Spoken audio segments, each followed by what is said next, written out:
एक दिन सिद्धार्थ ने अपने साथी छंदक को नगर भ्रमण के लिए चलने को कहा। छंदक ने तुरंत राजकुमार के प्रिय घोड़े कंथक को तैयार किया। उस पर राजकुमार सवार कराकर वह नगर भ्रमण के लिए चल पड़ा। राजा शुद्धोधन ने ऐसा प्रबंध कराया था कि राजकुमार को मार्ग में कोई भी करुणाजनक दृश्य दिखाई न दे, ताकि उसके मन में विरक्ति की भावना उत्पन्न हो। जिस मार्ग से उन्हें जाना था उसे स्वच्छ करके सजाया गया था। उस मार्ग पर दोनों ओर सुंदर सुंदर लड़के लड़कियां खड़े थे। जब सिद्धार्थ उनके पास से गुजरते तो वे उन पर फूल बरसाते। कहीं दुख या कष्ट का नाम भी दिखाई नहीं दे रहा था। राजकुमार सिद्धार्थ भी उस समय प्रसन्न दिखाई दे रहे थे। एकाएक उनकी दृष्टि कहीं दूर उठी। एक झुकी हुई कमर वाला व्यक्ति, वृद्ध व्यक्ति उन्हीं की ओर चला आ रहा था। उसका मुंह झुर्रिया से भरा हुआ था, आंखें अंदर को धसी हुई थी, हाथ पैर काँप रहे थे। वह लाठी का सहारा लेकर बड़ी मुश्किल से चल पा रहा था। जरा उधर देखो, छंदक सिद्धार्थ ने उस वृद्ध की ओर संकेत करते हुए कहा। उस आदमी की ओर जिसकी कमर झुकी है, मुझे बताओ कि उसे क्या हो गया है? वह इतना असुंदर क्यों है? वह ठीक से चल क्यों नहीं पा रहा? राजकुमार छंदक ने उत्तर दिया, वह व्यक्ति बूढ़ा हो गया है। उसकी आयु अधिक हो गई है। अधिक आयु हो जाने पर व्यक्ति ऐसा होता है। तो क्या आयु अधिक हो जाने पर मैं और यशोधरा भी ऐसे ही हो जाएंगे? सिद्धार्थ ने चिंतित स्वर में पूछा। हम भी बूढ़े हो जाएंगे, हम भी असुंदर हो जाएंगे, हम भी ठीक से नहीं चल पाएंगे। सच यही है राजकुमार, छंदक ने उत्तर दिया। ऐसा सभी के साथ होता है। बूढ़ा हो जाने पर मनुष्य की यही दशा होती है। शरीर इसी प्रकार कमज़ोर और असुंदर होता है। सिद्धार्थ की सारी प्रसन्नता छूमंतर हो गई। उन्होंने छंदक को महल लौट चलने की आज्ञा दी। जब सिद्धार्थ अपने महल में पहुँचे तो उन्होंने यशोधरा को अपनी प्रतीक्षा करते हुए पाया। उन्हें उदास देखकर यशोधरा ने पूछा, क्या बात है स्वामी, आप थक गए हैं? नहीं यशोधरा, सिद्धार्थ ने एक लंबी सांस लेकर उत्तर दिया, मैं थका हुआ नहीं हूँ। बात यह है कि आज मैंने एक ऐसे व्यक्ति को देखा जो बहुत कमज़ोर था। उसका पूरा शरीर काँप रहा था, उसकी आंखें झुकी हुई थी और वह असुंदर हो गया था। छंदक कहता है, वह बूढ़ा हो चुका है। बूढ़ा हो जाने पर ऐसा ही होता है। यह देखकर मेरा मन उदास हो गया। इस प्रकार तो मेरी दशा भी आगे चलकर ऐसी हो जाएगी। आप व्यर्थ ही दुखी हो रहे हैं, यशोधरा ने कहा। छोड़िए इस बात को, आप अपने मनोरंजन कक्ष में जाइए। पिताजी ने आपके मनोरंजन के लिए खास नर्तकी और गायिका को बुलाया है। आप वहां जाकर मनोरंजन कीजिए, आपकी सारी उदासी दूर हो जाएगी। यशोधरा की बात मानकर सिद्धार्थ मनोरंजन कक्ष में चले गए। वहाँ नर्तकी और गायिका ने अपनी कला का भरपूर प्रदर्शन किया। उन्होंने सिद्धार्थ की उदासी को दूर करने का पूरा प्रयास किया, लेकिन सिद्धार्थ की उदासी दूर न हो। उनकी आंखों के सामने रह रहकर वही वृद्ध व्यक्ति घूम रहा था जिसे उसने मार्ग में देखा था। वह बार बार यह सोच रहा था कि क्या बूढ़ा होने से बचने का कोई उपाय नहीं है। कुछ दिनों बाद अचानक सिद्धार्थ ने पुनः भ्रमण की इच्छा व्यक्त की। इस बार छंदक एक रथ सजा कर ले आया। रथ पर सवार होकर सिद्धार्थ पुनः नगर की ओर भ्रमण की ओर चल पड़े। इस बार छंदक पूरा प्रयास कर रहा था कि राजकुमार को कोई करुणाजनक दृश्य दिखाई न दे, लेकिन जो होना था होता है, वह होकर ही रहता है। मार्ग में सिद्धार्थ को एक रोगी व्यक्ति दिखाई दिया। वह रोग के कारण कराह रहा था। सिद्धार्थ ने तत्काल रथ रुकवाया और छंदक से पूछा, इसे क्या हो गया है? यह इस प्रकार कराह क्यों रहा है? राजकुमार छंदक ने उत्तर दिया, इसे रोग ने घेर रखा है। यह रोग के कष्ट को सहन नहीं कर पा रहा, इसी कारण कराह रहा है। परंतु इसे रोग ने क्यों घेर लिया? सिद्धार्थ ने आश्चर्य से पूछा। छंदक ने उत्तर दिया, रोग तो बड़े बड़े स्वस्थ व्यक्तियों को भी घेर लेता है, उन्हें भी रुला देता है। इसमें अत्यंत आश्चर्य की कोई बात नहीं है। अपने जीवन काल में कोई न कोई रोग लगभग प्रत्येक व्यक्ति को हो जाता है। ओह, सिद्धार्थ बड़बड़ाए, तो रोग भी मनुष्य को कष्ट पहुंचाते हैं, इनसे भी मनुष्य नहीं बचा सकता। मैं भी नहीं बच सकूँगा। जब मुझे भी कोई रोग हो जाएगा तो मैं इसी तरह दर्द से कराह होऊंगा। छंदक ने रथ को आगे बढ़ाया। थोड़ा आगे चलने पर सिद्धार्थ एक शव यात्रा जाती हुई दिखाई दी। उन्होंने पुनः छंदक से प्रश्न किया, यह कैसा दृश्य है? 4 व्यक्ति अपने कंधों पर किसे लेकर जा रहे हैं? इनके पीछे कुछ लोग रोते हुए क्यों जा रहे हैं? राजकुमार। छंदक ने उत्तर दिया, यह व्यक्ति मर गया है। यह चारों इसके संबंधी हैं। ये इसके शव को उठाकर शमशान ले जा रहे हैं। जो पीछे रोते हुए जा रहे हैं वे उसके कुटुंब के लोग हैं। शमशान में इस मृतक शरीर को जला दिया जाएगा। यह व्यक्ति मर क्यों गया? सिद्धार्थ ने अगला प्रश्न किया। छंदक ने कहा, मृत्यु इस संसार का एक अटल सत्य है। मृत्यु ने आज तक किसी को नहीं छोड़ा। कोई भी व्यक्ति किसी भी समय मर सकता है। यह सुनकर सिद्धार्थ का दिमाग घूम गया। वह ठंडी सांस लेकर सोचने लगे, क्या इसी को जीवन कहते हैं, जिसमें मनुष्य को तरह तरह के रोग घेर लेते हैं, जिसमें कभी भी मृत्यु का आगमन हो सकता है। मनुष्य जब बूढ़ा हो जाता है तो वह दुर्बल और असहाय हो जाता है। उसके शरीर को जलाकर भस्म कर दिया जाता है। क्या जीवन के इस भयानक दुखों से छुटकारा नहीं मिल सकता? इसका कोई तो उपाय होगा। सिद्धार्थ ने मन ही मन ऐसा सोच रहे थे, तभी उन्हें एक सन्यासी दिखाई दिया। उसने भगवा वेश धारण कर रखा था। साधना और तपस्या के कारण उसका मुखमंडल चमक रहा था। उसके ओठ मुस्कुरा रहे थे। सिद्धार्थ को वह संसार का सबसे प्रसन्न व्यक्ति दिखाई दिया। उन्होंने पूछा, छंदक, यह स्वस्थ और तेजस्वी व्यक्ति कौन है? छंदक ने उत्तर दिया, यह एक सन्यासी है। इसने संसार के सभी सुख त्याग रखे हैं।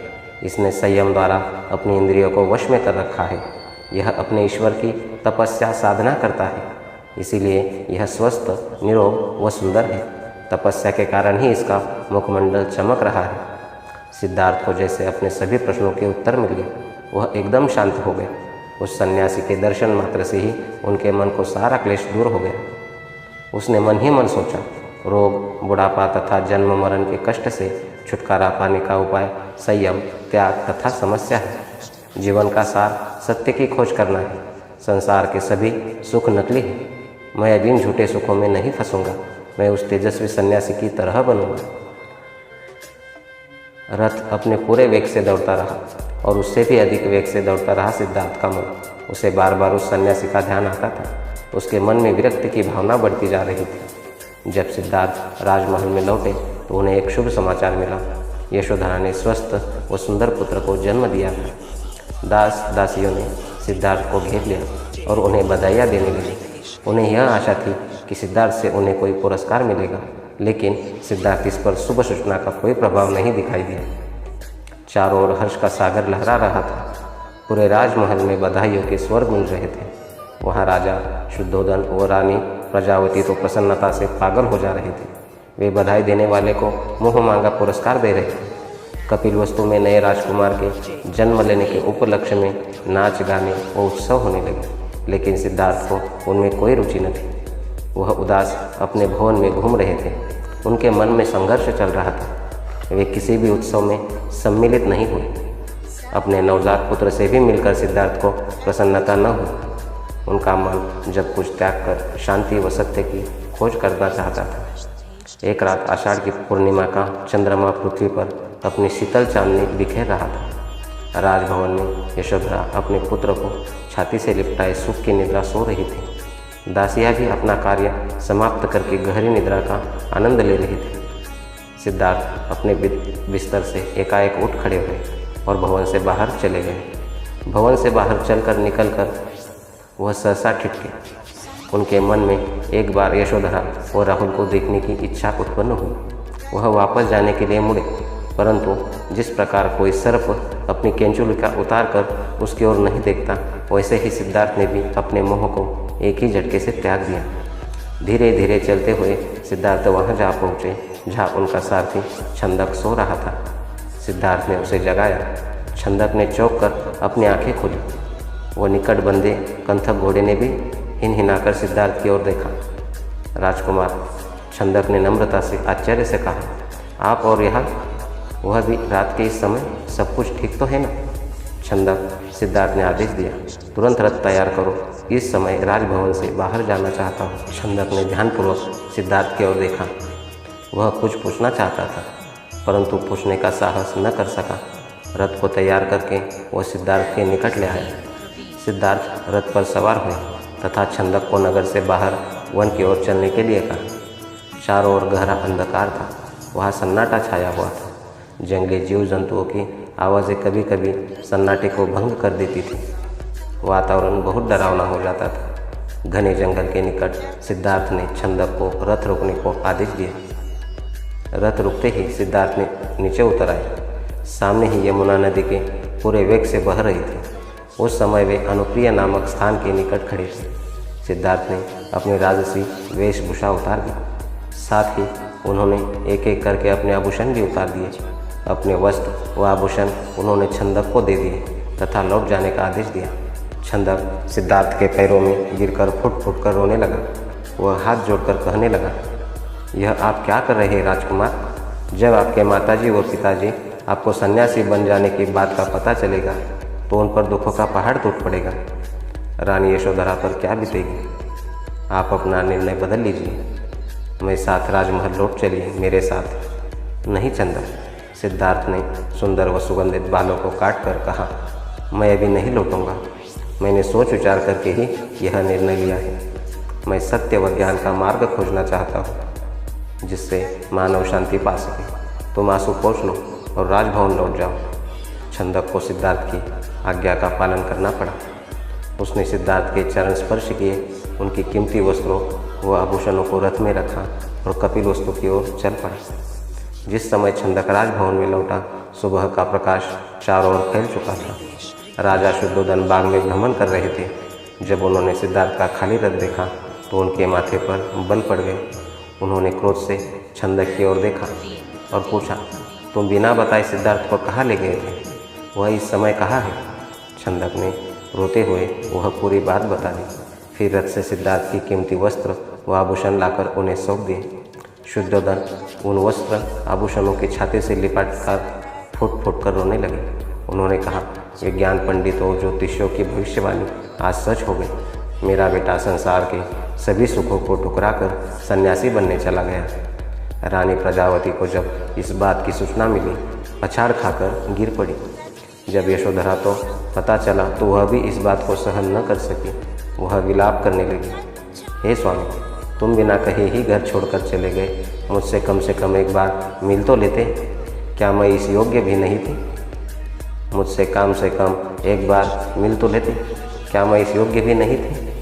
क्या तुम अपने बेटे को, अपने छोटे से पुत्र का भी ध्यान नहीं आया? कम से कम उससे मिलकर तो जाते। इसके बाद यशोधरा ने भी राजसी वेशभूषा उतार फेंकी। केवल सुहाग चिन्हों को छोड़कर उसने सभी आभूषणों का त्याग कर दिया। वह साधारण भोजन करती तथा पृथ्वी पर सोती। उसकी यह दशा देखकर प्रजावती बहुत दुखी होती। वह यशोधरा को छाती से लगाकर रो पड़ती और अपने स्वास्थ्य का ध्यान रखने के लिए कहती, यह तेरे खेलने खाने की आयु है बहू। वे यशोधरा से कहती, परंतु तूने तो सिद्धार्थ की तरह संसार के सभी सुख छोड़ दिए। क्या यही ठीक है? इस तरह रहने से क्या तुम बीमार नहीं पड़ जाओगे? तब राहुल की देखभाल कौन करेगा? माताजी यशोधरा उत्तर देती, मेरे पति अब सन्यासी बन चुके हैं। वे पृथ्वी पर शयन करेंगे तथा जंगली फूलों फलों का भोजन करेंगे। ऐसे में भला राजभवन में सुख के साथ कैसे रह सकती हो? आप कृपया दुखी न हो। राहुल में ही इसके पिताजी की छवि को देखे, इससे आपको शांति मिलेगी। प्रजावती राहुल को छाती से लिपटा कर रो पड़ी। सिद्धार्थ के चले जाने के बाद कपिलवस्तु का हर व्यक्ति उदास हो गया।